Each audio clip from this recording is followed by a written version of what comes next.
하나님 말씀을 봉독해 올리겠습니다. 하나님 말씀은 고린도전서 15장 57절과 58절입니다. 고린도전서 15장 57절 58절을 새번역 성경으로 제가 읽어드리겠습니다.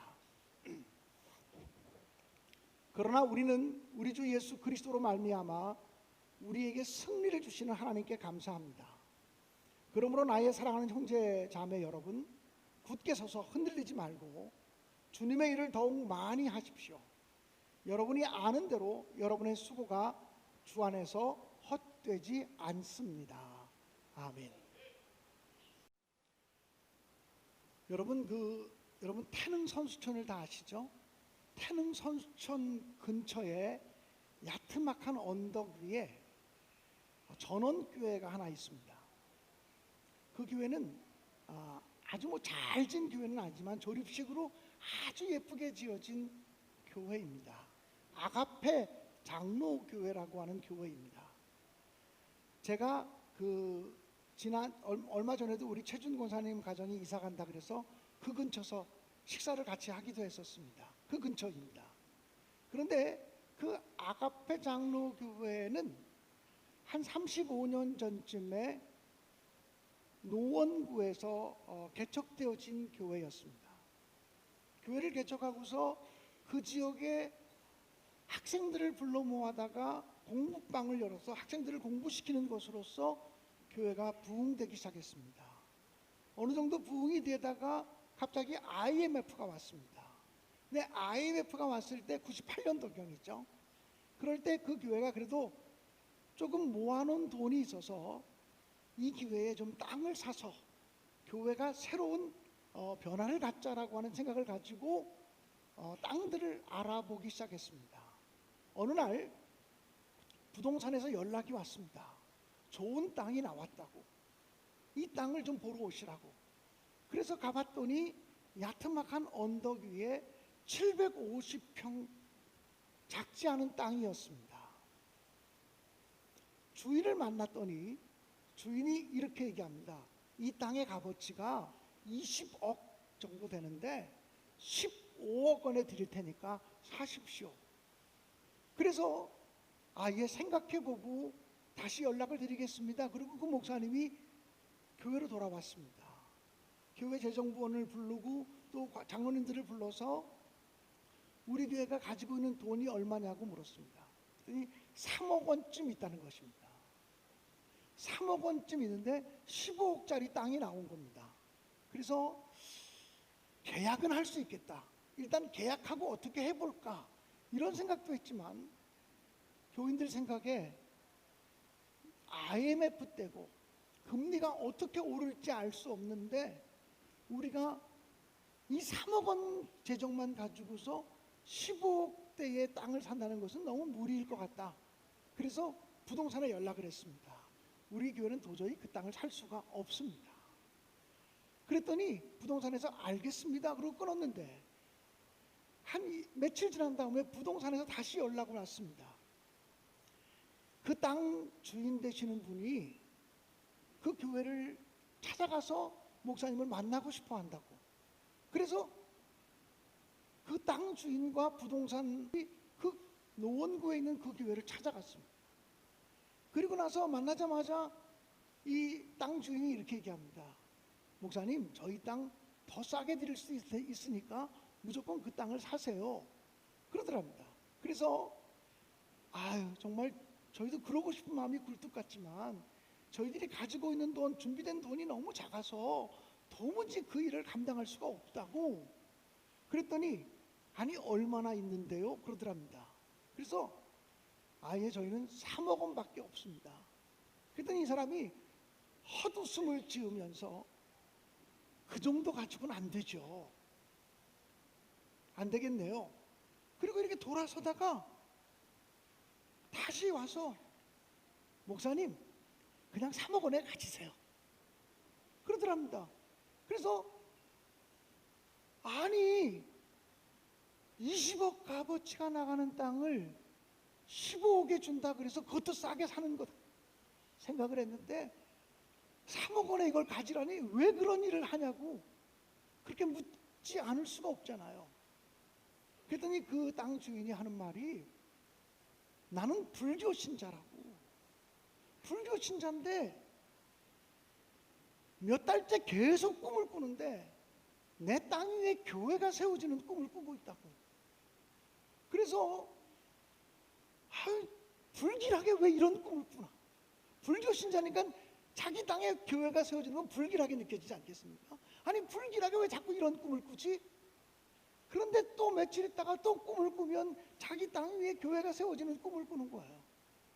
그런데 그분이 말하기를 몇 번을 그 꿈을 겹쳐 꾸는데 나중에는 교회 이름까지 보았다는 거예요. 교회 이름까지 보이는 그런 꿈을 꾸었다는 거예요. 그런데 얼마 전에 부동산 업자가 목사님 한 분을 모시고 왔는데 목사님이 명함을 주는데 그 명함에 써 있는 교회 이름이 내가 꿈속에서 보았던 교회 이름하고 똑같아서 내가 소스라치게 놀랐다고 이야기를 하더래요. 그렇지만 그 비싼 땅을 3억 원에 줄 수는 없지 않는가라고 하는 생각이 들었지만, 만약에 그 땅에 교회가 세워지지 않으면 내가 하나님이 누군지도 모르지만, 하나님이 어떤 분인지도 모르지만 내가 벌 받을 것 같아서 이 불길한 예감이 들어서 그냥 가지시라고 그렇게 얘기하더라는 거예요. 저는 거기까지 얘기를 듣고서 야, 그 목사님 정말 억세게 재수 좋은 목사님이다. 나도 살다가 그런 재수 좋은 일을 만나고 싶다 하는 생각을 좀 했었습니다. 그런데 그 다음에 그 목사님에 관한 이야기를 들었는데, 그 목사님이 그 교회에 와서 그 교회를 짓고 난 다음에 폐암 판정을 받으셨대요. 폐암 판정을 받으시고는 힘들어 하시니까 교인들이 목사님 미국 좀 가셔서 공기 좋은 곳에 가셔서 그저 한 6개월만 좀 쉬고 오시라고. 그래서 사모님과 목사님이 휴가를 받아가지고 미국에 6개월 동안 쉬기 위해서 가셨대요. 그런데 미국 갔는데 더 힘들고 뇌압이 오르고 막 그러는 걸 경험하면서 이러다가 미국 객지에서 죽을 수도 있겠다라는 생각이 들어서 무조건 다시 귀국하셨대요. 귀국해서 정밀 검진을 맡아보니까 이 암세포가 온몸에 퍼져가지고 종양이 100군데도 더 넘게 있는 걸 발견하게 되었다는 거예요. 그래서 목사님이 내가 이제 곧 죽을 텐데 암으로 투병하다가 죽는 건 너무 억울하다고, 마지막까지 설교하고 마지막까지 신방하고 마지막까지 기도하고 마지막까지 목회하다가 하나님께 부르심을 받고 싶다고, 그래서 목회에 복귀를 하셨다는 거예요. 그러나 오래 못 살고 54살 때 하나님의 부르심을 받은 거죠. 저는 그분의 이야기를 들으면서, 거기까지 얘기를 들으면서 그 목사님이 억세게 재수 좋은 사람이 아니라 억세게 충성한 사람이구나 라는 생각을 했어요. 엄청난 충성을 하나님께 드리신 분이로구나. 어떤 경우에도 낙심하지 않고 실망하지 않고 좌절하지 않고 주님께 충성과 헌신을 드리신 분이로구나 라고 하는 생각이 들었어요. 사랑하는 여러분, 여러분 한 분 한 분이 2023년도의 마지막 송년주일을 맞으면서 2023년도의 마지막 날을 맞으면서 살다가 억세게 재수 좋은 사람이 아니라 억세게 하나님께 충성하고 헌신하시다가 하나님이 주시는 기적과 능력을 경험하시는 가정이 되시고 믿음의 사람이 되시기를 주님의 이름으로 간절히 축원드립니다. 그 교회는 1층에 카페가 있어서 저도 제 아내와 함께 여러 번 갔던 교회였거든요. 사랑하는 여러분, 오늘 성경 본문 고린도 전서 15장 57절과 58절에 보면 견고하며 흔들리지 말며 주의 일에 더욱 힘쓰는 자들이다. 너희 수고가 주 안에서 헛되지 않은 줄을 알면이라고 말씀하고 있습니다. 사랑하는 여러분, 우리가 견고하게 붙잡아야 되는 것이 무엇일까요? 흔들림 없이 견고하게 붙잡고 나가야 되는 것이 무엇일까요? 흔들림 없이 견고하게 붙잡아야 될 것이 있다면 저는 믿음이라고 생각합니다. 어떤 경우라도 우리의 믿음이 흔들리지 않고 우리의 믿음을 견고하게 붙들게 되기를 간절히 바랍니다. 어떤 믿음일까요? 두 가지를 얘기하고 싶은데요. 첫 번째는 구원에 관한 믿음이 흔들리지 않게 되기를 간절히 바랍니다. 내가 예수 그리스도의 은혜로 구원받은 사람이다. 예수 그리스도의 십자가의 사랑으로 구원받은 사람이다.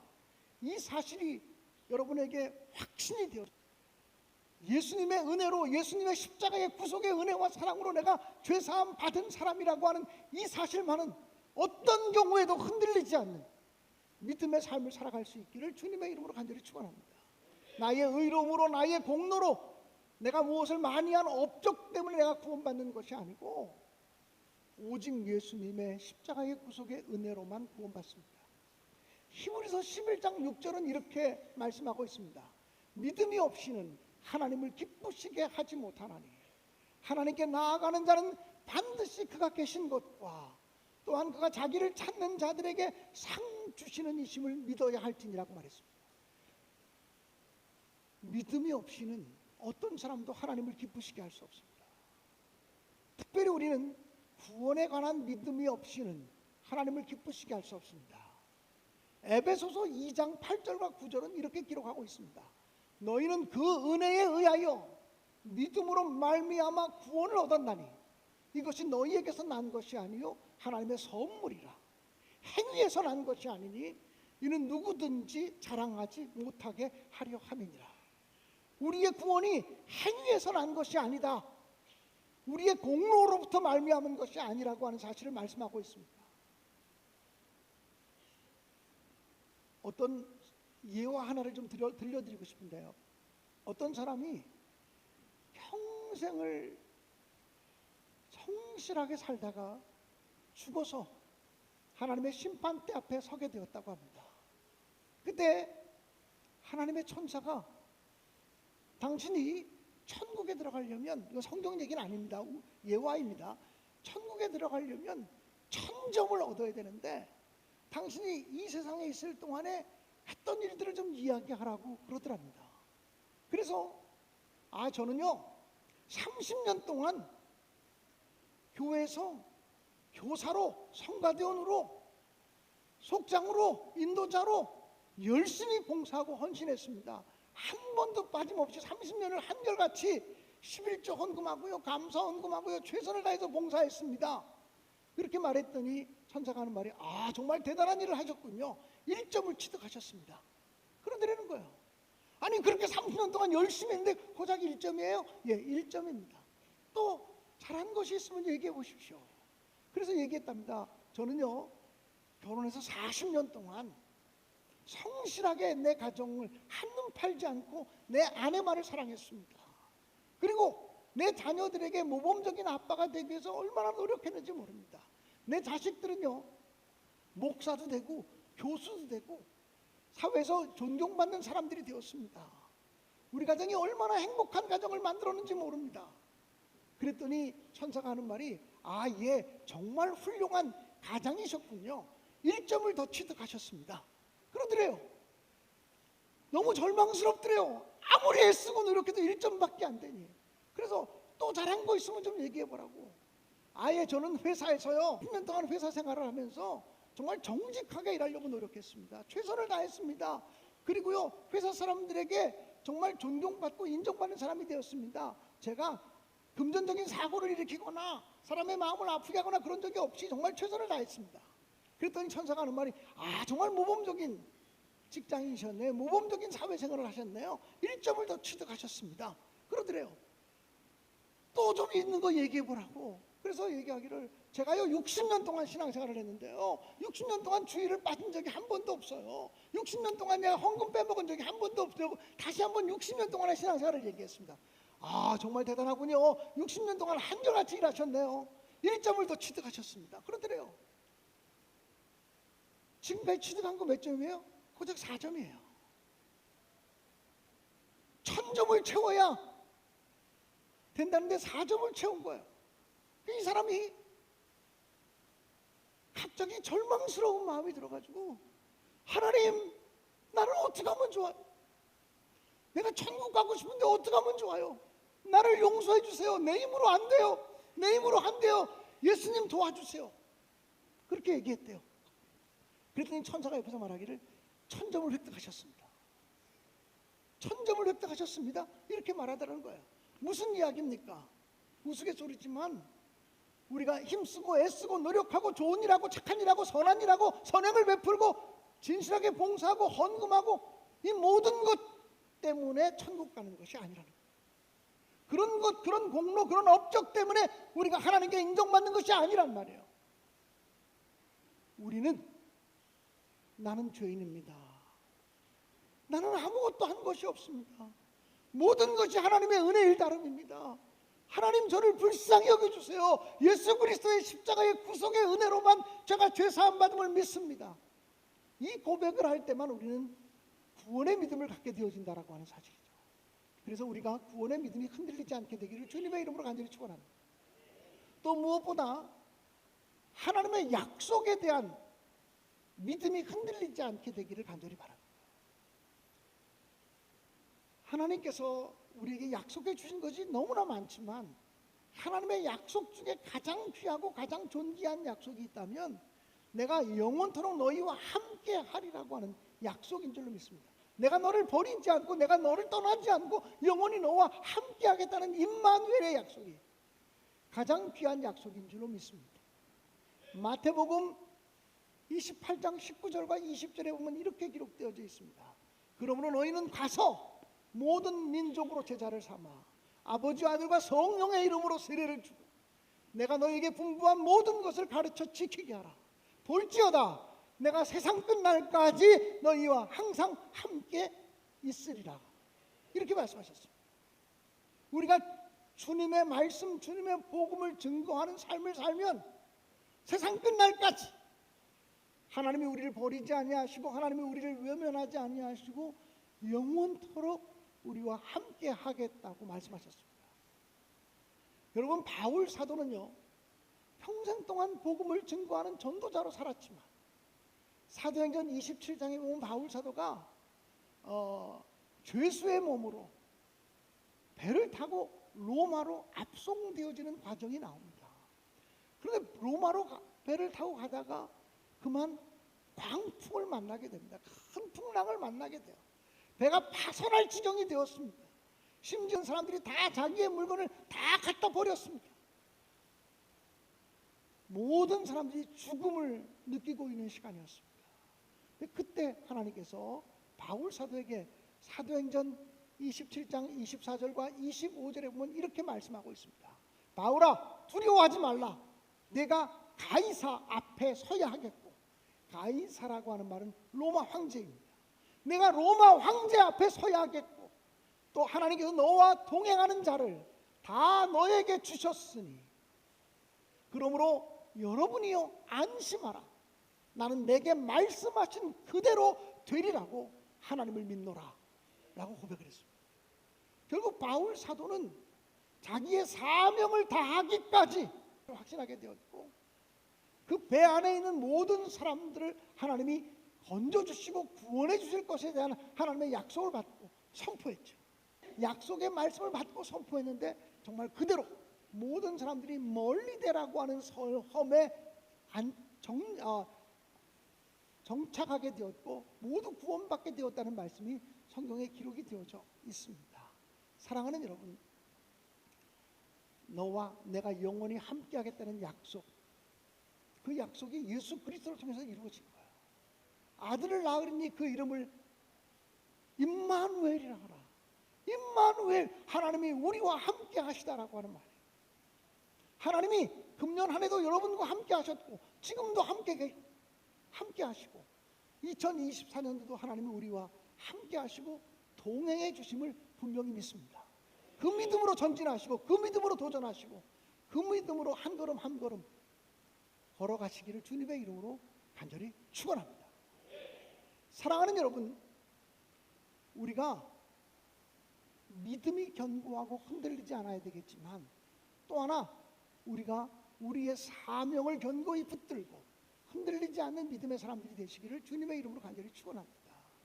제가 엊그저께 연합속회 때도 우리 성도들 앞에서 말씀을 드렸습니다만 연말을 보내면서 저의 마음속에 떠오르는 가장 강력한 단어는 더욱 더라는 말입니다. 그래서 지난 금요일 연합속회 때 더욱 힘쓰라라고 하는 제목으로 말씀을 전했습니다. 오늘 또 이 송년주일 예배도 더욱 힘쓰라라는 똑같은 제목으로 말씀을 전하고 있습니다. 올 한 해 동안 정말 수고하셨습니다. 올 한 해 동안 정말 애쓰셨습니다. 그런데 하나님께서 우리에게 주시는 음성은 더욱 힘쓰라는 것입니다. 하나님께서 우리에게 맡기신 사명을 위해서 더욱더 힘써 전진하라고 하는 명령을 내려주시는 줄 믿습니다. 변함없이 더욱 힘써 사명을 완수하는 우리 모두가 되어질 수 있기를 주님의 이름으로 간절히 축원합니다. 더욱 예배에 힘쓰고 더욱 기도에 힘쓰고 더욱 성도를 섬기는 일에 힘쓰고 더욱 더 말씀과 가까워지는 일에 힘쓰시는 우리 모두가 되어질 수 있기를 주님의 이름으로 축복합니다. 사도행전 20장 24절에 바울은 이렇게 고백하였습니다. 24절입니다. 잘못 찾아 놓으신 것 같아요. 사도행전 20장 24절에 보면 내가 주께 받은 사명 은혜의 복음 전파하는 일을 마치려 하면은 나의 생명도 조금도 귀한 것으로 여기지 아니하노라고 바울은 고백했습니다. 내가 주께 받은 사명 즉 은혜의 복음을 증언하는 일을 마치려 하면은 나의 생명까지도 조금도 귀한 것으로 여기지 않는다고 말했습니다. 바울 사도는 자기의 생명을 바쳐서 하나님을 위해 살 것이고 생명을 바쳐서 하나님 나라를 위해 살 것이라고 고백하고 헌신하고 다짐했습니다. 송년주의를 맞으면서 우리가 변함없이 충성하고 변함없이 헌신하고 더욱더 헌신하고 충성하기로 다짐하는 이 한날이 되어질 수 있기를 주님의 이름으로 간절히 축원합니다. 그렇게 충성하면 하나님께서 의의 열매로 또 생명의 면류관으로 여러분과 여러분의 가정을 가득 채워주실 줄로 믿습니다. 금년 한 해 동안 하나님이 우리 교회를 축복하셨는데 큰 놀라운 은혜로 축복하셔서 이 지역사회를 섬기게 하시고 빛을 발하는 교회로 세워줄 수 있기를 간절히 바라고 평화를 만들어내는 교회로 이 교회를 세워주시기를 주님의 이름으로 간절히 축원합니다. 사랑하는 여러분, 우리 찬양단 좀 나올까? 마지막 결단 찬송 부르겠습니다.